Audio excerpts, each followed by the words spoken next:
David Thoreau. Chapter III. Reading. With a little more deliberation in the choice of their pursuits, all men would perhaps become essentially students and observers, for certainly their nature and destiny are interesting to all alike. In accumulating property for ourselves or our posterity, in founding a family or estate, or acquiring fame even, we are mortal.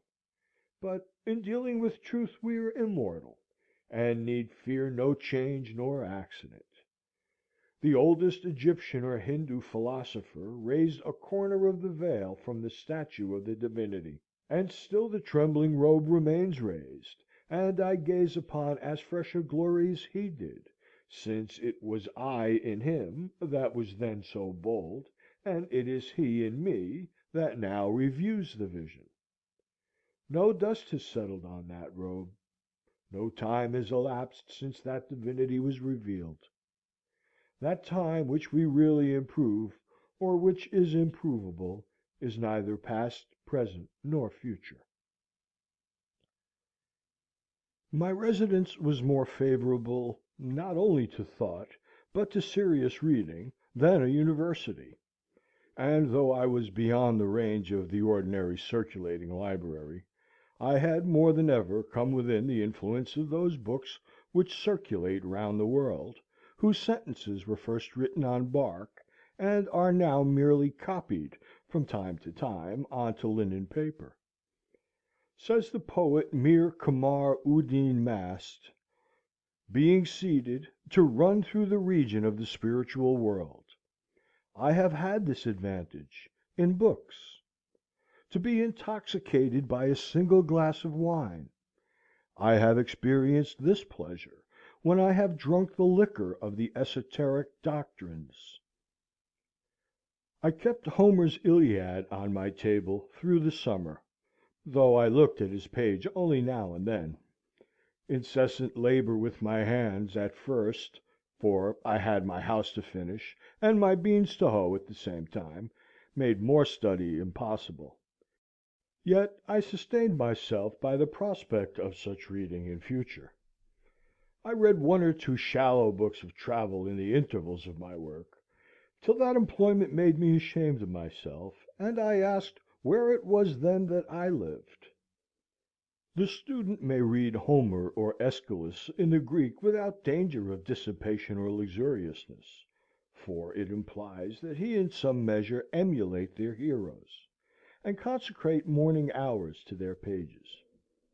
The heroic books, even if printed in the character of our mother tongue, will always be in a language dead to degenerate times, and we must laboriously seek the meaning of each word and line, conjecturing a larger sense than common use permits out of what wisdom and valor and generosity we have.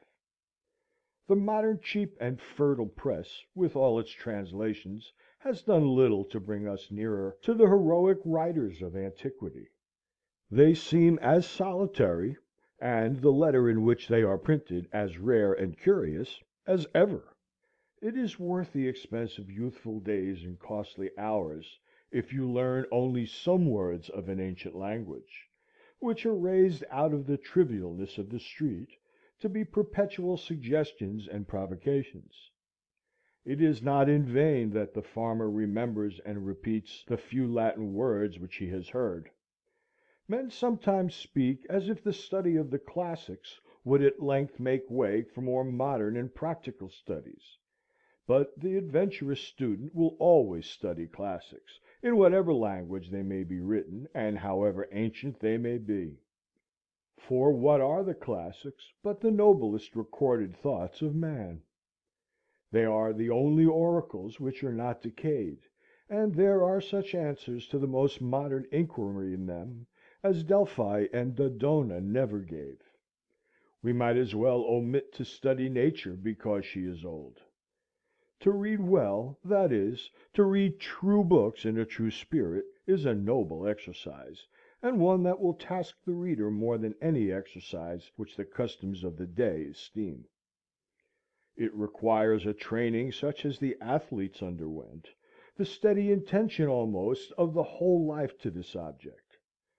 Books must be read as deliberately and reservedly as they were written. It is not enough even to be able to speak the language of that nation by which they are written, for there is a memorable interval between the spoken and the written language, the language heard and the language read. The one is commonly transitory, a sound, a tongue, a dialect merely, almost brutish, and we learn it unconsciously, like the brutes, of our mothers.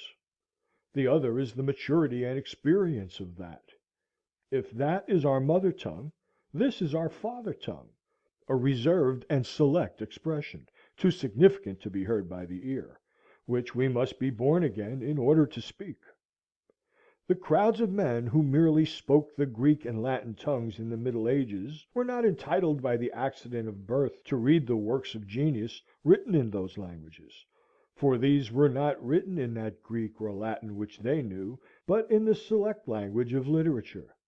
They had not learned the nobler dialects of Greece and Rome, but the very materials on which they were written were waste paper to them, and they prized instead a cheap contemporary literature.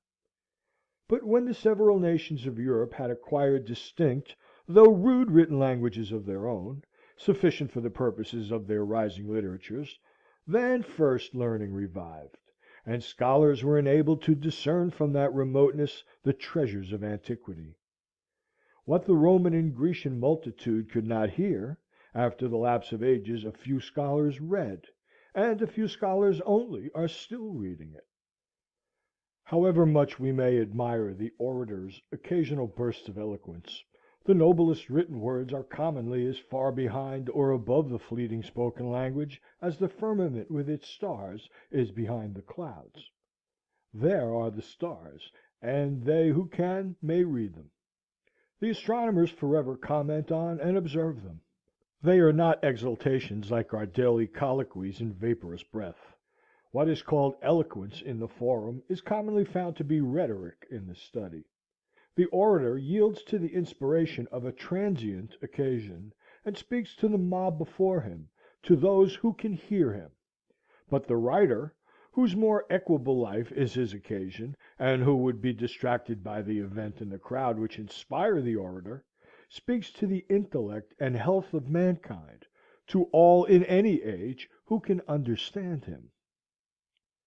No wonder that Alexander carried the Iliad with him on his expeditions in a precious casket. A written word is the choicest of relics. It is something at once more intimate with us and more universal than any other work of art. It is the work of art nearest to life itself. It may be translated into every language, and not only be read, but actually breathed from all human lips. Not be represented on canvas or in marble only, but be carved out of the breath of life itself. The symbol of an ancient man's thought becomes a modern man's speech. 2000 summers have imparted to the monuments of Grecian literature, as to her marbles, only a maturer golden and autumnal tint, for they have carried their own serene and celestial atmosphere into all lands to protect them against the corrosion of time. Books are the treasured wealth of the world and the fit inheritance of generations and nations. Books, the oldest and the best, stand naturally and rightfully on the shelves of every cottage. They have no cause of their own to plead, but while they enlighten and sustain the reader his common sense will not refuse them. Their authors are a natural and irresistible aristocracy in every society, and, more than kings or emperors, exert an influence on mankind.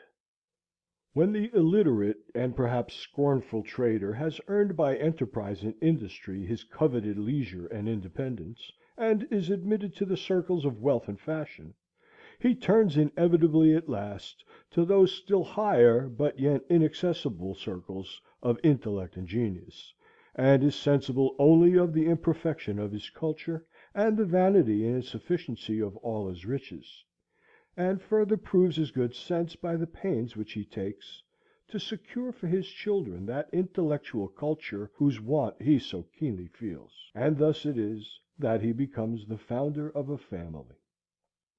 Those who have not learned to read the ancient classics in language in which they were written must have a very imperfect knowledge of the history of the human race. For it is remarkable that no transcript of them has ever been made into any modern tongue, unless our civilization itself may be regarded as such a transcript. Homer has never yet been printed in English, nor Aeschylus, nor Virgil even, works as refined, as solidly done, and as beautiful almost as the morning itself. For later writers, say what we will of their genius, have rarely, if ever, equaled the elaborate beauty and finish, and the lifelong and heroic literary labors of the ancients. They only talk of forgetting them who never knew them. It will be soon enough to forget them, when we have the learning and the genius which will enable us to attend to and appreciate them. That age will be rich indeed when the relics which we call classics, and the still older and more than classic, but even less known, Scriptures of the nations, shall have still further accumulated, when the Vaticans shall be filled with Vedas and Zendavestas and Bibles, with Homers and Dantes and Shakespeares, and all the centuries to come shall have successively deposited their trophies in the forum of the world. By such a pile we may hope to scale heaven at last. The works of the great poets have never yet been read by mankind, for only great poets can read them. They have only been read as the multitude read the stars, at most astrologically, not astronomically. Most men have learned to read to serve a paltry convenience, as they have learned to cipher in order to keep accounts and not be cheated in trade; but of reading as a noble intellectual exercise they know little or nothing. Yet this only is reading in a high sense, not that which lulls us as a luxury and suffers the nobler faculties to sleep the while, but what we have to stand on tiptoe to read, and devote our most alert and wakeful hours to. I think that, having learned our letters, we should read the best that is in literature, and not be forever repeating our A, B, abs, and words of one syllable, in the fourth or fifth classes, sitting on the lowest and foremost form all our lives. Most men are satisfied if they read or hear read, and perchance have been convinced by the wisdom of one good book, the Bible, and for the rest of their lives vegetate and dissipate their faculties in what is called easy reading. There is a work in several volumes in our circulating library entitled Little Reading, which I thought referred to a town of that name which I had not been to. There are those who, like cormorants and ostriches, can digest all sorts of this, even after the fullest dinner of meats and vegetables, for they suffer nothing to be wasted.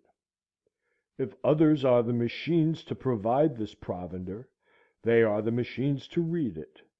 They read the 9,000th tale about Zebulon and Sophronia, and how they loved as none had ever loved before, and neither did the course of their true love run smooth. At any rate, how did it run and stumble, and get up again and go on? How some poor unfortunate got up onto a steeple, who had better never have gone up as far as the belfry, and then, having needlessly got him up there, the happy novelist rings the bell for all the world to come together and hear. Oh dear! How did he get down again? For my part, I think that they had better metamorphose all such aspiring heroes of universal noveldom into man weathercocks, as they used to put heroes among the constellations, and let them swing round there till they are rusty, and not come down at all to bother honest men with their pranks. The next time the novelist rings the bell, I will not stir, though the meeting-house burn down. The Skip of the Tiptoe Hop, a romance of the Middle Ages, by the celebrated author of Tittle Taltan, to appear in monthly parts, a great rush, don't all come together.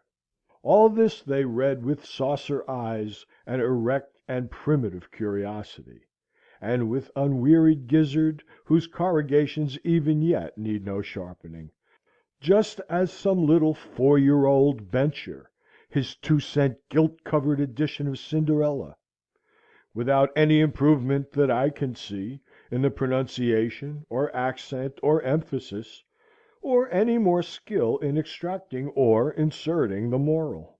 The result is dullness of sight, a stagnation of the vital circulations, and a general deliquium and sloughing off of all the intellectual faculties.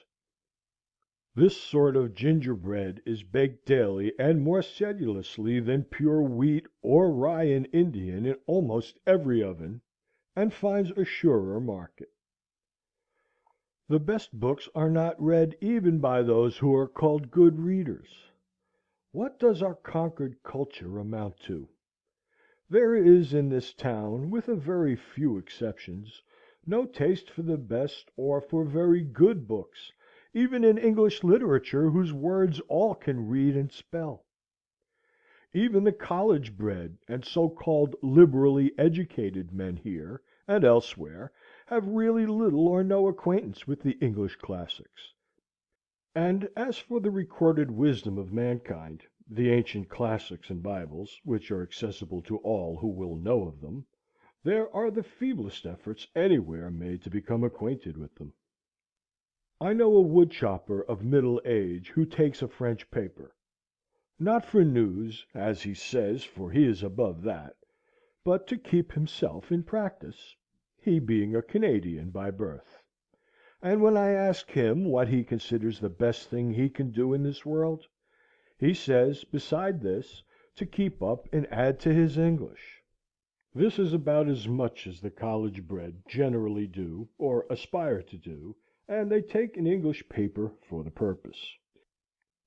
One who has just come from reading perhaps one of the best English books will find how many with whom he can converse about it? Or suppose he comes from reading a Greek or Latin classic in the original, whose praises are familiar even to the so-called illiterate, he will find nobody at all to speak to, but must keep silence about it. Indeed, there is hardly the professor in our colleges who, if he has mastered the difficulties of the language, has proportionally mastered the difficulties of the wit and poetry of a Greek poet, and has any sympathy to impart to the alert and heroic reader; and as for the sacred Scriptures, or Bibles of mankind, who in this town can tell me even their titles? Most men do not know that any nation but the Hebrews have had a Scripture. A man, any man, will go considerably out of his way to pick up a silver dollar. But here are golden words, which the wisest men of antiquity have uttered, and whose worth the wise of every succeeding age have assured us of, and yet we learn to read only as far as easy reading, the primers and class books, and when we leave school, the little reading, and story books, which are for boys and beginners. And our reading, our conversation and thinking are all on a very low level, worthy only of pygmies and mannikins. I aspire to be acquainted with wiser men than this our conquered soil has produced, whose names are hardly known here. Or shall I hear the name of Plato and never read his book? As if Plato were my townsman and I never saw him, my next neighbor and I never heard him speak or attended to the wisdom of his words. But how actually is it? His dialogues, which contain what was immortal in him, lie on the next shelf, and yet I never read them. We are underbred and low-lived and illiterate, and in this respect I confess I do not make any very broad distinction between the illiterateness of my townsman who cannot read at all, and the illiterateness of him who has learned to read only what is for children and feeble intellects. We should be as good as the worthies of antiquity, but partly by first knowing how good they were. We are a race of tit-men, and soar but little higher in our intellectual flights than the columns of the daily paper. It is not all books that are as dull as their readers. There are probably words addressed to our condition exactly, which, if we could really hear and understand, would be more salutary than the morning or the spring to our lives, and possibly put a new aspect on the face of things for us. How many a man has dated a new era in his life from the reading of a book!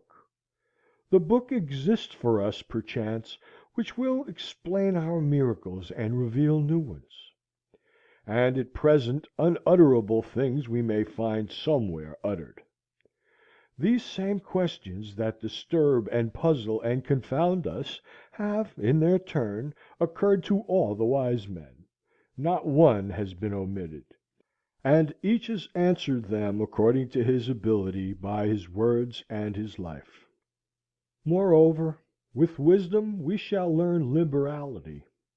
The solitary hired man on a farm in the outskirts of Concord, who has had his second birth and peculiar religious experience, and is driven, as he believes, into the silent gravity and exclusiveness by his faith, may think it is not true; but Zoroaster, thousands of years ago, travelled the same road, and had the same experience; but he, being wise, knew it to be universal, and treated his neighbors accordingly, and is even said to have invented and established worship among men.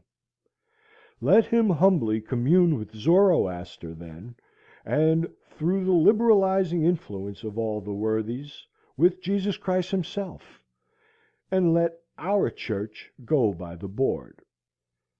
We boast that we belong to the 19th century, and are making the most rapid strides of any nation.